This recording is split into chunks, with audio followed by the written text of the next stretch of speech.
नमस्कार। प्रस्तुत है आज का चिंतन। आज के घोर आर्थिक युग में प्रायः यह देखने में आता है कि जिस प्रकार हर बात का मापदंड पैसा बन गया है, उसी प्रकार बच्चों के लाड़ प्यार का मापदंड भी पैसा बन गया है। जो व्यक्ति अपने बच्चों पर जितना अधिक खर्च करता है और जितना अधिक खर्च करने को देता है, मानो वह उतना ही अधिक प्यार करता है। जहाँ माता पिता बच्चों के प्रति अपने प्यार को इस प्रकार आंकते और आंकवाते हैं, वहाँ बच्चों ने भी अपने माता पिता के प्यार का मापदंड पैसा बना लिया है। बहुधा देखा जाता है कि जो माता पिता अपने बच्चों पर जिस अनुपात से खर्च करते हैं और उनको खर्च करने को देते हैं, बच्चे उसी अनुपात से उनकी ओर आकर्षित रहते हैं और दोनों पक्ष इस स्वार्थजन्य आकर्षण को प्यार समझने के भ्रम में भूले रहते हैं। स्कूलों और कॉलेजों के लड़के अपने माता पिता की अच्छाई बुराई का विवेचन अधिकतर आर्थिक आधार पर करते पाए जाते हैं। जो लड़के अच्छे कपड़े पहनते हैं और ज़्यादा से ज़्यादा पैसा खर्च करने को पाते हैं, वे तो बढ़ चढ़कर अपने माता पिता की तारीफ़ करते हैं, और जो बेचारे इससे वंचित रहते हैं, वे वास्तविक रूप से अच्छे होने पर भी अपने माता पिता की प्रशंसा करने में शर्म महसूस करते हैं। आज अर्थजन्य प्यार का इतना बोलबाला हो गया है कि वे माता पिता अपने बच्चों की सहज श्रद्धा से भी वंचित रहने लगे हैं। जिनके पास एक अच्छा आर्थिक आधार नहीं होता, अपितु कभी कभी उन्हें अपनी संतानों की तुलसी और तिरस्कार का भी पात्र बनना पड़ता है। धनी माता पिता आत्म अध्ययन के अनुभव पर अपने आर्थिक आधार को जीवन भर बड़ी दृढ़ता से पकड़े हुए आर्थिक लोभ से उत्पन्न बच्चों की प्रतिस्पर्धी श्रद्धा को बनाए रखने का प्रयत्न करते हैं।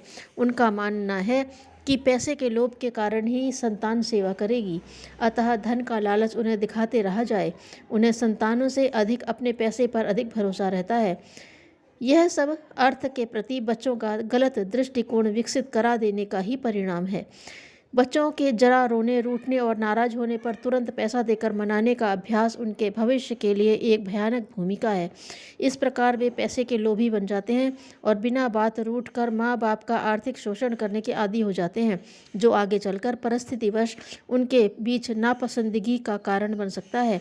जो माँ बाप अपने बच्चों को बिना समझे बूझे मनमाना पैसा खर्च करने के लिए देते हैं, वे न केवल उनके जीवन के साथ खिलवाड़ करते हैं, वरन परोक्ष रूप से समाज में फैली बुराइयों को भी बढ़ावा देते हैं। बच्चों की भोजन, वस्त्र, दूध, नाश्ता, पुस्तकें, फीस आदि की प्रायः सारी आवश्यकताएं जब पूरी हो जाती हैं, तब उन्हें अलग से और पैसा देने की आवश्यकता समझ में नहीं आती। यह निश्चित है कि अनिवार्य आवश्यकताओं की पूर्ति हो जाने के बाद जो धन उन्हें अलग से दिया जाएगा, उसको वे अनावश्यक चीज़ों पर ही खर्च करके अपनी आदत बिगाड़ते हैं। वे उस पैसे से चाट खाएंगे, पतंग उड़ाएंगे, सिनेमा देखेंगे, पान सिगरेट का प्रयोग करेंगे, न खाने वाली चीज़ें भी खाएंगे, चाय पिएंगे, गप मारते हुए समय गंवाएंगे। न जाने इस प्रकार की कितनी बुरी आदतों के आदी बन जाएंगे। नशीली वस्तुओं के सेवन की आदतें यहीं से विकसित होती हैं। हाथ में अनावश्यक पैसा होने से उनकी वृत्तियां चंचल हो उठेंगी और उनका मन पढ़ने लिखने के बजाय घूमने फिरने और सैर सपाटे की ओर दौड़ेगा। अपने स्वार्थी मित्रों से घिरे रहने के कारण दुर्व्यसनी बन जाएंगे, जो आगे चलकर उनकी दुखपूर्ण आर्थिक अस्त व्यस्तता का कारण बनेगा। इसका यह मतलब कदापि नहीं है कि मनुष्य के बच्चों की आवश्यकताएं उतनी ही सीमित जितनी कि एक गाय के बच्चे की आवश्यकता भर दाना पानी और रात को एक झूलन बस। आज के समय में जिस प्रकार विविध वस्तुओं की बढ़ती हो गई है, उसी प्रकार सबकी आवश्यकताएं भी बढ़ गई हैं। बच्चा खेलने के लिए गेंद बल्ला चाह सकता है, स्कूल की प्रदर्शनी में लगे बाजार में क्रय विक्रय करने की इच्छा रख सकता है, किसी आयोजित पिकनिक में जाते समय जेब में पैसा होना जरूरी है, मेले में कोई वस्तु खरीदने के लिए लालायित हो सकता है, कभी कभी सिनेमा देखने को जी कर सकता है, विद्यार्थी संघों अथवा समितियों में चंदे की ज़रूरत पड़ सकती है। ऐसी बहुत सी चीज़ें खाने की इच्छा कर सकती है जो घर पर अच्छी प्रकार और सुविधापूर्वक नहीं बनाई जा सकती।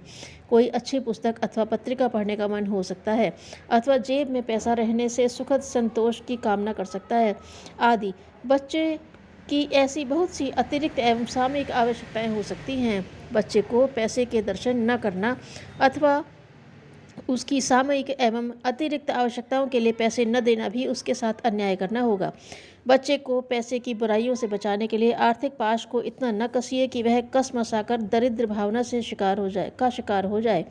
पैसे को तरस जाए। और इस प्रकार तो वह अनुचित ढंग से पैसा पाने का प्रयत्न करने लगेगा।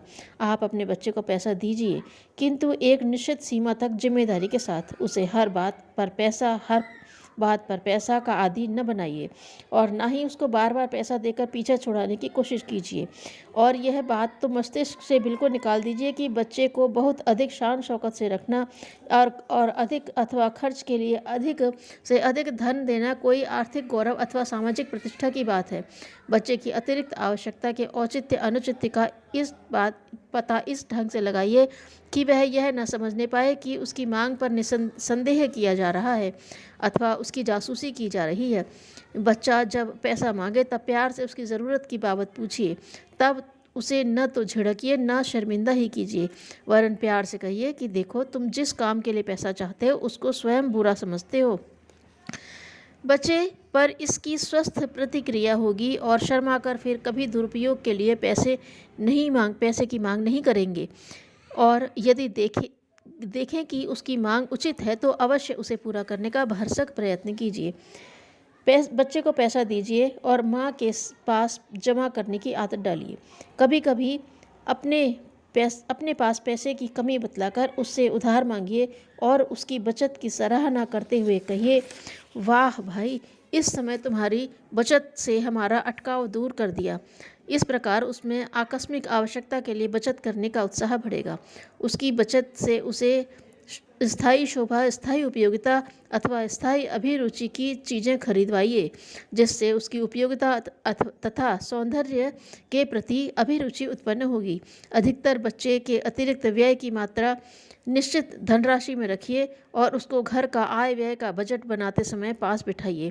इस प्रकार उसमें अपने व्यय का बजट बनाने की अभिरुचि उत्पन्न होगी, जिससे वह पैसे के उपयोग की कला सीखेगा। पैसा जमा करने की अपेक्षा उसका सुनियोजन उसे सिखाइए। जहाँ तक हो सके उसे अतिरिक्त व्यय किसी ऐसे काम के लिए दीजिए जिसे वह कर सके और जो उसके विकास के लिए उपयोगी हो।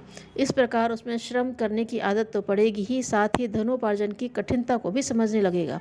इस प्रकार यदि बच्चे में आर्थिक अनुशासन की प्रवृत्ति बाल्यकाल से ही विकसित कर दी जाए तो वह आगे चलकर उसके जीवन के लिए बड़ी उपयोगी सिद्ध होगी। यदि बच्चे में आपने अर्थ नियंत्रण की क्षमता का विकास कर दिया तो समझिए आपने उसके जीवन की बहुत बड़ी कठिनाइयाँ प्रारंभ में ही दूर कर दी। इसके लिए यह नितांत आवश्यक है कि माता पिता इस विषय में स्वयं भी पूर्णतः अनुशासित रहें। किसी क्षेत्र में पैसे का अपव्यय तो नहीं ही करें, अपितु कोई ऐसी वस्तु भी न खरीदें जो एकमात्र उनकी एकागी अभिरुचि की हो, और यदि उसे खरीदते ही बने तो उसमें घुमा फिराकर बच्चे की अभिरुचि भी शामिल कर लीजिए। समझ लीजिए कि जीवन निर्माण एक शिल्प है जिसका अच्छा बुरा होना बहुत कुछ आर्थिक नियंत्रण पर निर्भर करता है। बिना समझे बूझे बच्चे के बार बार जिद करने पर पैसा देकर पीछे छुड़ाने की कोशिश न कीजिए। उसके बुरे स्वभाव के सामने आत्मसमर्पण की शीघ्रता उसके स्वभाव को और भी बिगाड़ देगी। किसी हद तक ठीक होने पर भी इस भावना से कदापि प्रेरित न होइए कि जो कुछ है या जो कुछ कमाते हैं है तो बच्चों के लिए ही, उन्हें खाने उड़ाने दो। आपकी यह असंस्कृत उदारता बच्चों के लिए हानिकारक सिद्ध होगी। वैसे तो समाज में जिसके पास जो कुछ है उसके कुछ न कुछ अंश पर धर्म, देश, समाज एवं परोपकार का नैतिक अधिकार है। फिर भी यदि आप अपने प्रत्येक पैसे पर केवल अपने बच्चों का ही अधिकार मानते हैं तो भी उसे खाने उड़ाने की स्वतंत्रता देकर उनको आप अपराधी बनाते व नैतिक दृष्टि से कमज़ोर कर देते हैं।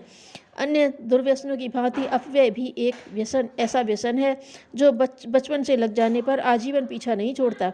अतएव अपने बच्चों को अर्थ अनुशासन की स्वस्थ शिक्षा देकर उनका हित कीजिए। उन्हें न तो पैसे का दुश्मन ही बनाइए और न दास ही, अपितु एक सच्चा मित्र बनाकर अभिभावक का ठीक कर्तव्य पालन कीजिए। धन्यवाद।